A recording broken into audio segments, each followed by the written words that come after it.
Boa noite, queridos irmãos. Sejam bem-vindos a mais uma palestra online do Instituto Espírita Amigo Germano. Hoje nós vamos falar sobre um tema muito em voga e tem estado presente na vida de todos nós, seja no plano espiritual, seja enquanto aqui nós estamos encarnados, que é o sentimento do perdão. E esse perdão nós vamos enfocar sobre dois aspectos, de modo bem objetivo. Perdoar aos nossos semelhantes e buscar o perdão quando nós erramos, que na verdade são duas partes de um mesmo processo, que é evoluir. No Evangelho, segundo o Espiritismo, encontramos a citação bíblica do Sermão da Montanha, feita por Jesus no livro de Mateus, capítulo 7, versículos 7 e versículos 14 a 15. Bem-aventurados aqueles que são misericordiosos, porque eles próprios encontrarão misericórdia. Se perdoares as faltas que os homens fazem contra vós, vosso Pai Celestial vos perdoará também os vossos pecados. Mas, se não perdoares aos homens quando eles vos ofendem, vosso Pai também não vos perdoará os pecados. Ora, direis que é absurdo perdoar aqueles que me fizeram mal, não é? Na maioria das vezes, consideramos ofendidos em nossa moral, em nosso ponto de vista, vítimas de uma pessoa insana, que nós assim o julgamos. Sendo que consideramos, não raras vezes, a pessoa que nos ofendeu um inimigo. Quem em sã consciência de caráter, meus irmãos, de memória, de inteligência, irá amar os inimigos e de outrem? Quem? Desculpe a franqueza, meus queridos irmãos, mas o sentimento de perdão não condiz ao nosso patamar evolutivo. Afirmo isso através de alguns exemplos. Vamos lá. Iremos perdoar ao nosso sócio um empreendimento se ele nos roubar? Iremos perdoar aquela pessoa que nos assaltou, talvez matou um de nossos filhos? Iremos perdoar aquele que por anos nos enganou em determinado assunto ou determinada situação? Certamente, a grande maioria, mais de 80% de nós, da espécie humana, não irá perdoar. Confundimos o perdão com um sinônimo de esquecimento.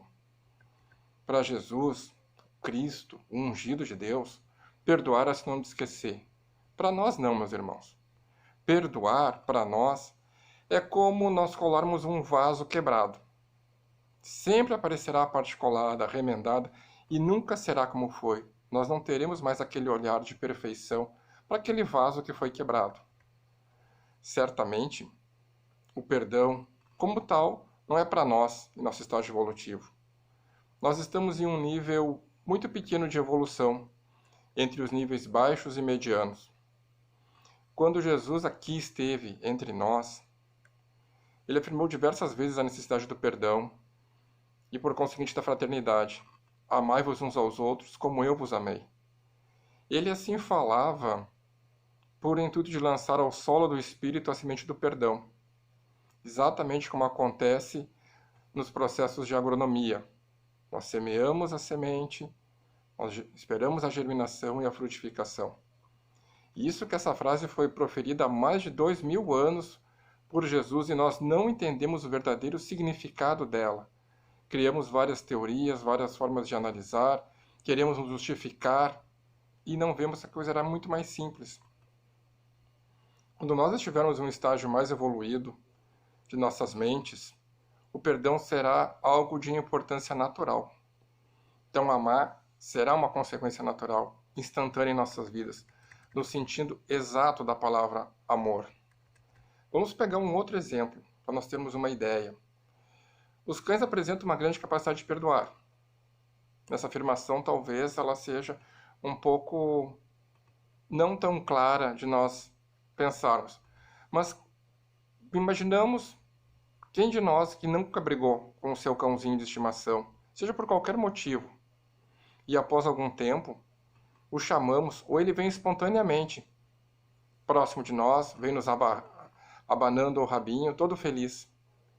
Certamente, essa espontaneidade do amor é gritante, a capacidade de perdão que eles têm pelo que nos damos.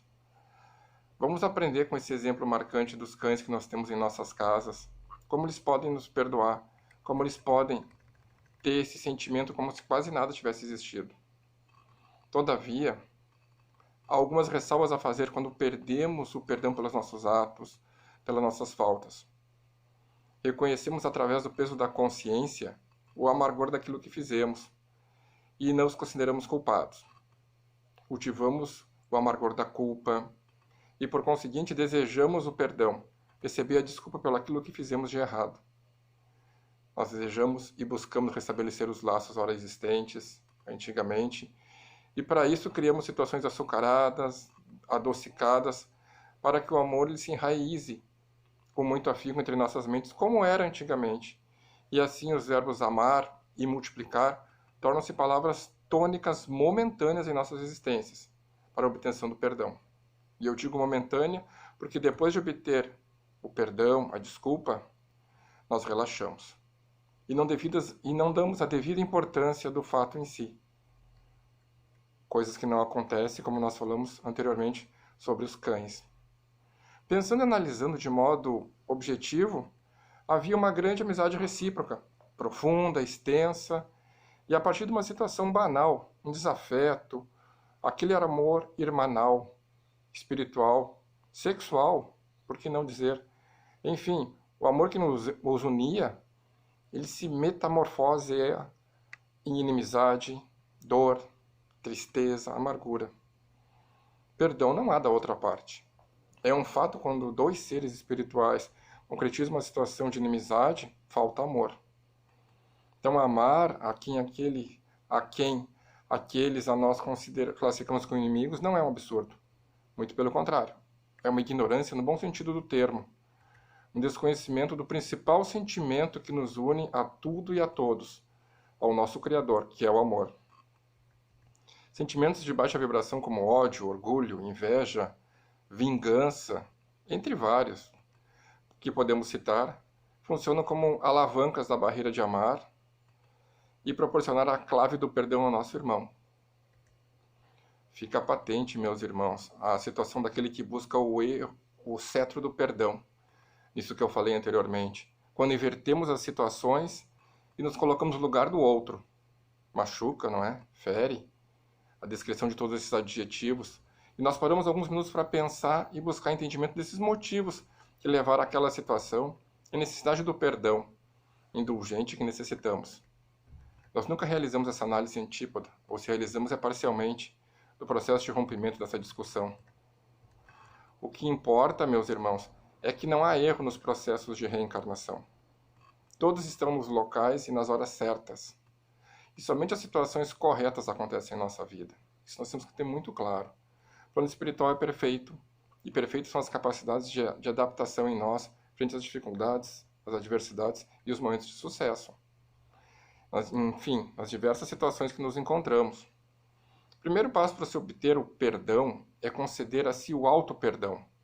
Foi isso que Jesus quis dizer na passagem bíblica de Mateus, capítulo 18, versículos de 21 a 22, quando diz que então Pedro, aproximando-se dele, disse: Senhor, quantas vezes pecará meu irmão contra mim e eu lhe perdoarei?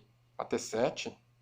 Jesus lhe disse: Não te digo até 7, mas até 70 vezes 7. Então, meus irmãos, como já exposto minutos atrás, não estamos preparados para conceder o perdão como estabelecido por Jesus. Somos muito pequenos. Como vamos doar aquilo que não temos? Como? Precisamos liberar as mágoas, as tristezas que estão em nossas mentes, em nossos atos, em nosso coração para perdoar. Não vamos esquecer o fato porque não temos amnésia, Alzheimer, enfim, doenças que afetam a memória, situando os casos clínicos, evidentemente. Mas teremos mais cuidado, seremos reservados. Faremos o caminho de volta, até onde perdemos o contato com o outro. Precavidos, que é um dos principais adjetivos que colocaremos em prática nessa relação, nossa vida vai ficar mais leve, mais plena, concedendo-nos a indulgência do perdão, e assim nós vamos atingir um outro patamar de evolução. Vamos conceder então, meus irmãos, o benefício da autoajuda e depois da ajuda mútua, que é sinônimo de perdão. Busquemos a compreensão daquela atitude que gerou esse processo de rompimento e que existe a necessidade do perdão. sempre tratando essas energias negativas dentro do nosso eu, primeiramente, para depois buscar essa questão. Então, perdão não é uma utopia. É um futuro muito próximo a toda a civilização presente neste mundo de provas e de expiações. Como o progresso do nosso crescimento infinito, Deus não nos pede pressa para amar e perdoar, e assim evoluir, porque sempre haverá uma nova chance para fazer o certo.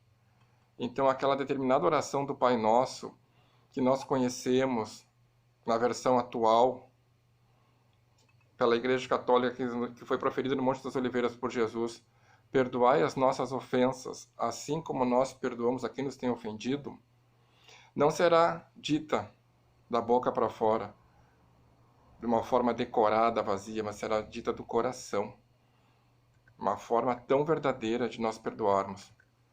Vivamos o perdão em sua plenitude presente, para que futuramente consigamos olhar para trás e considerar que estamos muito apequenados em nosso nível evolutivo e tínhamos conceito de vidas tão áridos e primários. Ao término de nossa caminhada, quando retornaremos como mentores espirituais de nossos irmãos que estão no estado que hoje nós nos encontramos, em diferentes mundos, nós saberemos que a estrada para a evolução é arborizada pelo perdão e pavimentada pela humildade. Que Deus nos ilumine nesse caminho e saibamos o quanto nós devemos nos reformar para buscar o perdão. Muito obrigado, meus irmãos.